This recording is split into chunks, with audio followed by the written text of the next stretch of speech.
Now, in 1 Corinthians 6, 19 to 20, we're finishing up on Bible Knowledge Commentary. Excellent commentary.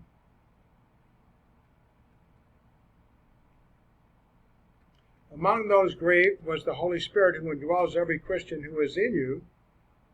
Also God the Father is grieved, for he seeks honor, not shame, from those who are bought at a price, that price being the precious blood of Christ. Great points. Expositors, let's see what they say on 15 to 20. Every action we contemplate should be tested by two questions. Is it beneficial, and will it overpower and enslave me, and so have a detrimental effect on the church and my testimony for Christ? Hodge entitles this section, Abuses of the Principle of Christian Liberty, but the passage includes far more than that. The main thrust of these verses argues against sexual immorality and for the glorifying of God in the Christian body. Struggle in the Christian body. I can't wait to get my resurrection body. Lord, come quickly. Maranatha, I think that's the word. Okay, verses 15 to 17, Expositor says, a further argument that the Christian's body is for the Lord is that God's people are members of his mystical body. So, Christians may not unite their bodies with that of a prostitute, for they should understand that sexual relations involve more than a physical act. They join the two persons together. Since Christians have been joined in union to the Lord, they dare not form another union with a prostitute. Verse 17 states the case even more strongly. The one who cleaves to a prostitute is one body with her, but the one who cleaves to the Lord is united to him spiritually. In saying this, Paul is not making the union of normal marriage mutually exclusive of the union of God with his people. In Ephesians 5:21 to 32, Paul teaches that the human marriage union is valid and is to be viewed in the light of the Christian's higher union with the Lord, the wife to be subject to her husband as to the Lord, and the husband to love his wife as Christ loved the church. What Paul argues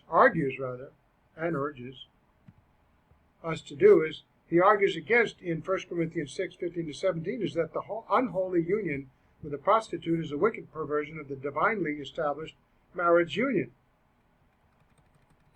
We have some notes on verses 5, which we can skip. It's evident in the context, 5:18 and 19 to 20. Expositor is so thorough. So the conclusion of this matter is that the Christian is to glorify God in his body, because body and temple are both singular. Some understand the teaching to be that not only each believer's body is a temple, but the whole body of believers is a temple. However, since the context Paul is writing about individuals, and since the individual Christian is indwelt by the Holy Spirit, it is best to understand to mean, verse 19, to mean that each individual's Christian body is a temple of the Holy Spirit. The Greek word naos is the temple itself, in distinction from hieron, the entire temple area. Okay, so the phrase "you were bought" is in the aorist tense, pointing back to Christ's redemptive work. See how thorough Expositor is, going back into the Greek.